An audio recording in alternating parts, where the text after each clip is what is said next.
ಬಾಗಲಕೋಟೆ ಜಿಲ್ಲೆಯ ಬಾದಾಮಿ ತಾಲೂಕಿನಲ್ಲಿ ದಿನಾಂಕ 19/2/2024ರಂದು ದಲಿತರನ್ನ ಥಳಿಸಿ ಕಂಬಕ್ಕೆ ಕಟ್ಟಿ ಹಾಕಿರುವ ಹಾಗೂ ಗ್ರಾಮಸ್ಥರು ದಲಿತರಿಗೆ ಗ್ರಾಮದಲ್ಲಿ ಡಂಗೂರ ಜಾರಿ ಬಹಿಷ್ಕಾರದ ಸೂಚನೆ ತಿಳಿಸಿದಂತಹ ಘಟನೆ ನಡೆದಿದೆ.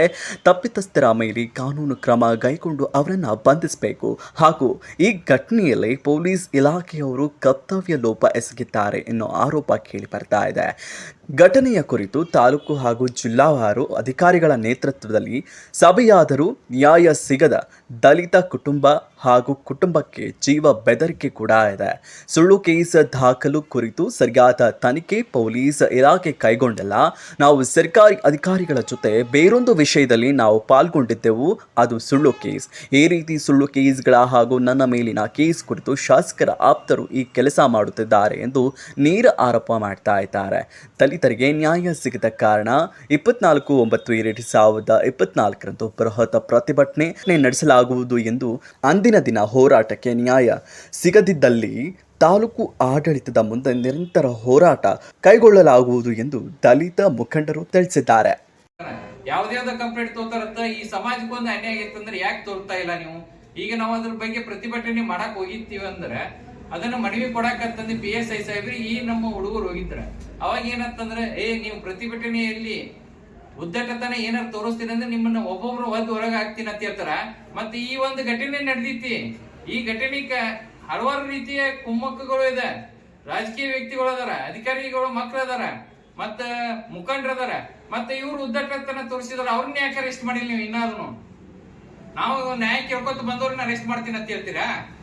ಮಾಡ್ರಿ. ಹಾಗಾದ್ರೆ ನಾವು ಪ್ರತಿಭಟನೆ 24ಕ್ಕೆ ಮಾಡ್ತೀವಿ. ನಿಮ್ಮನ್ ಕೈಲಿತ್ತ ಏನ್ ಸಾಧ್ಯ ಆಗತ್ತೆ ಅದನ್ನ ಮಾಡ್ರಿ. ನೀವು ಮುದ್ದಮ್ಮ ಮಾಡ್ಬೇಕಂತಾನೆ ಪ್ರತಿಭಟನೆಯಲ್ಲಿ ಉದ್ದಟನತನ ನೀವು ಮಾಡಿ ಕೇಸಿಂದ ನಮ್ಮ ಮ್ಯಾಗ ಕೇಸ್ ಮಾಡ್ಬೇಕಂತಂದು ಇದು ಮಾಡಿದಿರತ್ತಂದ ನಾವು ಬಲಿ ಬೀಸಿದಿರತ್ತ ನನಗೆ ಕುಮ್ಮಕ್ಕ ಮಾಡಾಕತ್ತಿರತ್ತ ನನಗ ಒಂದು ಇದು ಬರಾಕತ್ತೈತಿ. ಹಂಗಿತ್ತಂದ್ರೆ ನೀವು ಮನವಿ ತೊಂದು ಸ್ವೀಕರಣೆ ಮಾಡಿ ನೀವು ಸಹಿ ಮಾಡಿ ಕೊಡ್ಬೇಕಾಗಿತ್ತಲ್ಲ. ಹೊಗಲುವಾಟ ಗ್ರಾಮದಲ್ಲಿ ದಲಿತರ ಮೇಲೆ ಯಾವ ಕಾರಣಕ್ಕಾಗಿ ಹಲ್ಲೆ ನಡೆಸಿದ್ದಾರೆ ಸರ್? ಇದು ಹೆಂಗಾಯ್ತಪ್ಪ ಅಂತಂದ್ರೆ 10ನೇ ತಾರೀಕಿಗೆ ನಮ್ಮ ಬ್ರದರ್ ಅವರು ದೇವಸ್ಥಾನಕ್ಕೆ ಊಟಕ್ಕೆ ಹೋಗಿದ್ದು ಸರ್. ಊಟಕ್ಕೆ ಹೋದಾಗ ಏನಾಗದ್ರಲ್ಲಿ ದೇವಸ್ಥಾನಕ್ಕೆ ಪ್ರಸಾದ ತೊಗೊಂಡು ದೇವ್ರ ದರ್ಶನಕ್ಕೆ ಅಂತೇಳಿ ನಮ್ಮ ಬ್ರದರ್ ಅವ್ರು ಹೋಗಿದ್ರಿ. ನೀವು ದಲಿತರು ನೀವು ಗುಡಿ ಒಳಗೆ ಯಾಕೆ ಹೋಗ್ತೀರಪ್ಪ ಅಂತಂದು ನಮ್ಮ ಅಣ್ಣನ ಭಾಳ ಕೆಟ್ಟ ಹೊಡ್ದಾರೆ ಸರ್. ಮ್ಯಾಲೆ ಕೇಳೋಕೆ ಹೊಡೆದ ಕೆಲಸ ಅಲ್ಲೇ ಇದ್ದಂಥ ಎಲ್ಲ ಹುಡುಗರು ಆಯ್ತು, ಹೆಣ್ಮಕ್ಳಾಯ್ತು, ಅಲ್ಲಿದ್ದಂಥ ಊರನ ಮಂದಿ ಸಿಕ್ಕಾಪಟ್ಟೆ ಹೊಡೆದು ಕಂಬ ಕಟ್ಟಾರ ಸರ್. ಅದನ್ನ ಕಂಬ ಕಟ್ಟೋದು ನಮ್ಗೆ ಗೊತ್ತಿಲ್ಲ. ನಮ್ಮ ಏರಿಯಾದಾಗ ನಮ್ಮ ದೇವಸ್ಥಾನದಾಗ ನಮ್ದೊಂದು ಫಂಕ್ಷನ್ ಸರ್. ಆ ಫಂಕ್ಷನ್ ನಾವು ಇದ್ದೀವಿ ಗದ್ದಲದಾಗ, ನಮ್ಗೆ ಗೊತ್ತಿಲ್ಲ ಸರ್ ಅದಾಗಿದ್ದು. ಆಮೇಲೆ ವಾಪಸ್ ಏನಾಗ್ಯದಲ್ಲಿ ಸ್ಟೇಷನ್ ಕರ್ಕೊಂಡು ಹೋದ್ಮೇಲೆ ಹಿಂಗ ನಿಮ್ಮ ಊರನ್ನ ನಿಮ್ಮ ಜನಾಂಗ ಹಿಂಗೆ ಇದು ಮಾಡೀವಿ, ಸ್ಟೇಷನ್ ಕರ್ಕೊಂಡು ಬಂದೀವಿ ಬೈರಿ ಅಂದ್ರೆ ನಾವು ಹಂಗಾದ್ರೂ ನಾವು ಹೋಗಿಲ್ಲ ಸರ್. ಯಾಕೆ ಹೋಗಿಲ್ಲಪ್ಪ ಅಂತ ನಮಗೆ ಇದು ಹೇಳಿಲ್ಲ. ಕಟ್ಟಿದ್ದು ಗೊತ್ತಿಲ್ಲ, ಬಡ್ಡಿದ್ದು ಗೊತ್ತಿಲ್ಲ. ಯಾವ ಕಾರಣಕ್ಕೆ ಕಟ್ಟಿದ್ರೆ ಅಂತ ನಾವು ಕೇಳಿದ್ವಿ, ಯಾವ ಕಾರಣಕ್ಕೆ ಬಡ್ದಂತ ನಾವು ಕೇಳಿದ್ವಿ. ಅದನ್ನೆಲ್ಲ ಸ್ಟೇಷನ್ ಬಂದು ಮಾತಾಡ್ತೀವಿ. ಆದ್ರೂ ಕೂಡ ನಾವು ಹೋಗಿದ್ರಿ. ಭಾಳ ವಾಪಸ್ ಈಗ FIR ಹಾಕಿದ್ರಿ. ಅದು ಅರ್ಜುನ್ ಕೇಸ್ ಒಂದು ಹಾಕ್ಯಾರ, ನಮ್ಮ ಅಣ್ಣನ ಕೇಸ್ ಒಂದ ತೊಗೊಂಡಾರ. ಅದ್ರ ಮೇಲೆ ಅಷ್ಟೇ FIR ಹಾಕ್ಯಾರ. ಬಟ್ ನಮ್ಮ ಬಹಿಷ್ಕಾರ ಅಂತೇಳಿ ಮಾರ್ನಿಂಗ್ ಡಂಗ್ರ ಹೊಡ್ಸಿದ್ರು ಸರ್. ಶನಿವಾರ ನಮ್ಮ ಬೆಳಿಗ್ಗೆ ಡಂಗ್ರ ಯಾಕೆ ಹೊಡ್ಸಿದ್ರು ಅಂತ ಕೇಳಿದ್ರಿ. ಡಂಗ್ರ ಹೊಡ್ಸಿದಕ್ಕೂ FIR ಹಾಕಂತ ನಾವು FIRಗೆ ಮನವಿ ಮಾಡಿದ್ರು. ಯಾವುದೇ ರೀತಿ FIR ಆಗಿಲ್ಲ ಸರ್. ಅದು ಅವ್ರು PSI ಕೇಳಿದ್ರು, SP ಕೇಳಿದ್ರು, ಅದ್ರೊಳಗೆ ಸೇರ್ಪಡೆ ಮಾಡಿ ಅದ್ರೊಳಗೆ ಸೇರ್ಪಡೆ ಮಾಡಿ ಅಂತ. ಅದ್ರೊಳಗೆ ಸೇರ್ಪಡೆ ಮಾಡಿದ್ರು ಮತ್ತೆ ಅದೇ ಇದಕ್ಕೆ ಏನು ಅಭ್ಯಾಸ ಆಗ್ತದ್ರಿ. ನಮಗೆ ನ್ಯಾಯ ಸಿಕ್ಕಂಗಾಗ್ತದೆ. ಅವ್ನು ಬಡ್ದಿದ್ದಕ್ಕೆ ಅವ್ನು ಅಲ್ಲೇ ಮಾಡಿದಕ್ಕೆ ಬಹಿಷ್ಕಾರ ಹಾಕ್ಯಾರ ಅಂತಂದು ಇದು ಮಾಡ್ತಾರೆ ಸರ್ ಅವರೆಲ್ಲ. ಈಗ ಇದಕ್ಕೇನ ಇದು ನಾವು ಏನ್ ಮಾಡ್ಬೇಕಂತ ಗೊತ್ತಾಗೋದು.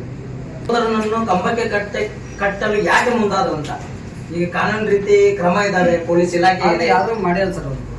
ಅದನ್ನ ಯಾವ್ದೇ ರೀತಿ ಅವ್ನು ತಗೊಳ್ಳಿದ್ರೆ ನಮಗೊಂದು ಮಾತು ಹೇಳ್ಬೇಕ, ನಿಮ್ ಸಮುದಾಯದವ್ರು ಹಿಂಗ್ ಮಾಡ್ಯಾನಪ್ಪ, ಇದಕ್ಕೆ ಏನ್ ಮಾಡ್ಬೇಕಂತ ಕಾನೂನು ಪ್ರಕಾರವಾಗಿ ಅವ್ರು ಏನ್ ಮಾಡಿದ್ರಪ್ಪ ಅಂತ ನಾವು ಅದಕ್ಕೆ ಯಾವ್ದೇ ರೀತಿ ನಾವು ಈಗ ಪ್ರೆಸ್ ಮೀಟ್ ಆಯ್ತು, ಯಾವ್ದೇ ರೀತಿ ನಾವು ಇದು ಮಾಡ್ತಿದ್ವಿ ಸರ್. ನಾವು ದೊಡ್ಡದ ಮಾಡಕ್ ಹೋಗಿದ್ರ ಕಾನೂನು ರೀತಿ ಅವಂಗ ಇದು ಮಾಡಿದ್ ತಪ್ಪು ಮಾಡಿದ್ರೆ